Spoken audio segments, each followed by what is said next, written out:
আমিরে জামাত বাংলাদেশের ডক্টর শফিকুর রহমান সাহেব স্টেজে কথা বলা অবস্থায় কথা বলতে বলতে হঠাৎ করেই পড়ে যান, হঠাৎ করে অসুস্থ হয়ে পড়েন।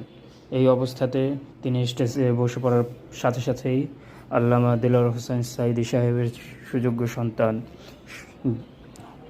মাসুদ সাঈদী পানির বোতল লাগিয়ে দেন এবং সাথে অন্যান্য নেতৃবৃন্দরাও দ্রুত তাকে সুস্থতার জন্য ওইখানে উপস্থিত ট্রিটমেন্ট যা দেওয়া লাগে, প্রেশার চেক এবং ভাইটাল সাইন চেকিং সব কিছুই করেছেন। এখন আলহামদুলিল্লাহ মোটামুটি সুস্থ ছিলেন, কিন্তু এই সংগ্রামী নেতা অসুস্থ হবার পরেও নিজে স্টেজ ত্যাগ না করে, চিকিৎসার জন্য না যেয়ে তারপরেও জাতির উদ্দেশ্যে ইসলামের জন্য তারপরেও তার বয়ান জারি রেখেছেন। আমরা সবাই দোয়া করব আল্লাহ তাআলা যেন আমাদের প্রিয় আমিরকে দ্রুত পরিপূর্ণ সুস্থতা দান করেন। বাহির প্রচণ্ড গরমের মধ্যেও আমিরে জামাত অনেকক্ষণ যাবৎ আমাদেরকে নেতৃত্ব দিয়েছেন। আমরা সবাই দোয়া করব আল্লাহ তাআলা যেন আমাদের প্রিয় রাহবারকে পরিপূর্ণ সুস্থতা দান করেন।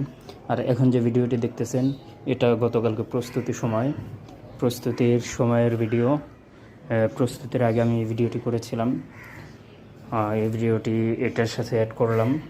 আপনারা সবাই দোয়া করবেন আল্লাহ তাআলা যেন আমির জামাতকে পরিপূর্ণ সুস্থতা দান করেন এবং এই সমাবেশ থেকে বাংলাদেশ জামায়াত ইসলামকে একটি সুন্দর সুশৃঙ্খল রাষ্ট্র তৈরি করার জন্য যে 7 দফা দাবি করেছেন, সেই 7 দফা দাবি যেন সরকার বাস্তবায়ন করেন, সেই প্রত্যাশাই রাখব।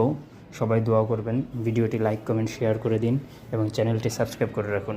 যারা ফেসবুক থেকে দেখবেন তারা ফলো করে রাখবেন এবং শেয়ার করে দেবেন। সবাইকে অসংখ্য ধন্যবাদ ভিডিওটি দেখার জন্য। আসসালামু আলাইকুম ওয়া রাহমাতুল্লাহ।